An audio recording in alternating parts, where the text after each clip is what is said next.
ത്രിയേക ദൈവത്തിന് സ്തുതി. 15-ാം നോമ്പിൽ 2-ാം ദിവസം. ഇന്നത്തെ ദൈവവചന ചിന്തയ്ക്കായി തിരഞ്ഞെടുത്തിരിക്കുന്ന വേദഭാഗം അപ്പോസ്തലനായ വിശുദ്ധ പൗലോസ് റോമർക്കെഴുതിയ ലേഖനം 12-ാം അധ്യായം 19 മുതൽ 21 വരെയുള്ള വാക്യങ്ങളാണ്. അതിൽ 20ഉം 21 വാക്യങ്ങൾ. നിന്റെ ശത്രുവിന് വിശക്കുന്നുവെങ്കിൽ അവന് തിന്മാൻ കൊടുക്കുക, ദാഹിക്കുന്നുവെങ്കിൽ കുടിപ്പാൻ കൊടുക്കുക. അങ്ങനെ ചെയ്താൽ നീ അവന്റെ തലമേൽ തീക്കനൽ കുന്നിക്കുമെന്ന് എഴുതിയിരിക്കുന്നുവല്ലോ. തിന്മയോട് തോൽക്കാതെ നന്മയാൽ തിന്മയെ ജയിക്കുക. വിശുദ്ധ പൗലോസിന്റെ 3-ാം മിഷണറി യാത്രയിൽ ഈ ലേഖനം എഴുതിയതായി വിശ്വസിക്കപ്പെടുന്നു.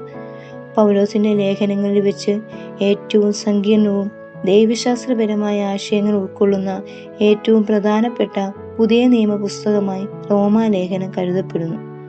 അക്കാലത്ത് സ്പെയിൻ ഒരു വിശാലമായ വിജാതീയ കേന്ദ്രമായിരുന്നു. അവിടേക്കുള്ള തന്റെ സുവിശേഷ പ്രവർത്തനങ്ങൾ സാധ്യമാകണമെങ്കിൽ റോമയിലെ രാഷ്ട്രീയ സാംസ്കാരിക ശക്തികളുടെ മുമ്പിൽ ഒരു ഉറച്ച നിലപാടുണ്ടായിരിക്കണമെന്ന ചിന്തയിൽ നിന്നാണ് ഈ ലേഖനം ഉളവായത്.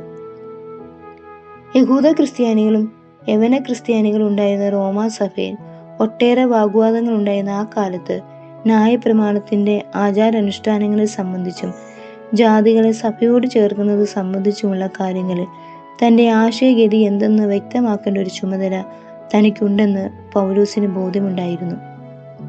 ക്രിസ്ത്യാനികൾക്കെതിരെയുള്ള ഉഗ്രമായ പീഡനം ആരംഭിച്ചിട്ടില്ല എങ്കിൽ തന്നെയും അന്നത്തെ കാലത്തുള്ള റോമാ സഭയ്ക്ക് അപ്രകാരമുള്ള ഉപദ്രവങ്ങൾ ഏൽക്കേണ്ടി വന്നിരുന്നു. അങ്ങനെയുള്ള സാഹചര്യത്തിലും സമാധാനപരമായി അതിനെ നേരിടുവാനുള്ള ആഹ്വാനം പൗലോസ് അപ്പോസ്തലൻ നൽകുന്നു. മനുഷ്യന്റെ സ്വാഭാവിക പ്രകൃതമായ പ്രതികാരത്തെ എങ്ങനെയാണ് നേരിടേണ്ടതെന്ന് പൗലോസ് ഇവിടെ പഠിപ്പിക്കുന്നു.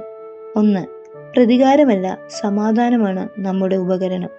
സമാധാനം ഉണ്ടാക്കുന്നവർ ഭാഗ്യവാന്മാർ, അവർ ദൈവത്തിന്റെ പുത്രന്മാർ എന്ന് വിളിക്കപ്പെടും. വിശുദ്ധ മത്തായിയുടെ സുവിശേഷം 5-ാം അധ്യായം 9-ാം വാക്യത്തിൽ ഇങ്ങനെ പറയുന്നു. പ്രതികാരം എപ്പോഴും പ്രതികരണത്തിന്റെ ഭാഗമാണ്. എങ്ങനെ പ്രതികരിക്കുന്നു എന്നതാണ് ഇവിടെ പ്രധാനം.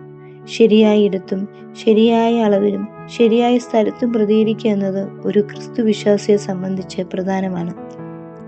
ഞാനെന്ന വ്യക്തി ശരീരത്തിലും മനസ്സിലും നന്നായി വേദനിക്കുമ്പോൾ പ്രതീക്ഷിക്കാത്ത രീതിയിൽ പ്രതികരിക്കാൻ സാധ്യതയുണ്ട്. അവിടെ ആത്മസംയമനം പാലിക്കുന്നവനാണ് യഥാർത്ഥ ക്രിസ്തു ശിഷ്യൻ. അതത്ര എളുപ്പവുമല്ല. പ്രതികാരം എന്നെ ഞാനല്ലാതാക്കുന്നു. അപ്പോൾ പ്രതികാരദാഹിയായ ഒരു പിശാചിന് തുല്യനായി ഞാൻ മാറുന്നു. എല്ലാത്തിനും പ്രതികരിക്കേണ്ടതുമില്ല.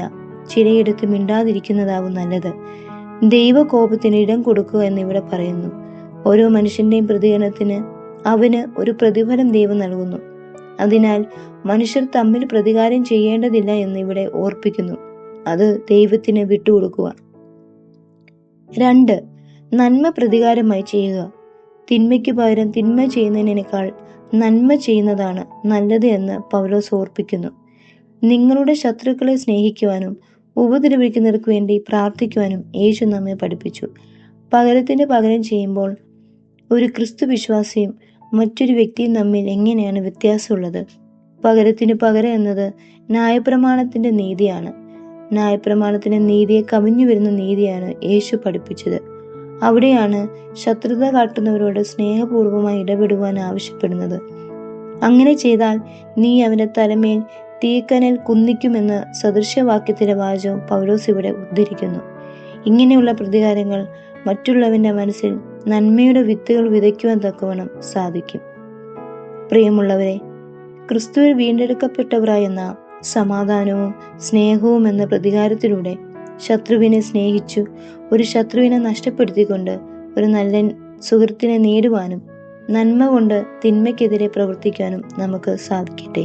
നമുക്ക് പ്രാർത്ഥിക്കാം. ശത്രുവിനെ സ്നേഹിക്കുവാനും അവനെ കരുതുവാനും ഞങ്ങളെ പഠിപ്പിച്ച കർത്താവേ, തിന്മയ്ക്ക് പകരം തിന്മ ചെയ്യാതെ നന്മ കൊണ്ട് അതിനെ നേരിടുവാനുള്ള കൃപ നൽകി നിന്റെ കരുണയാൽ ഞങ്ങളെ നടത്തേണമേ. ആമേൻ.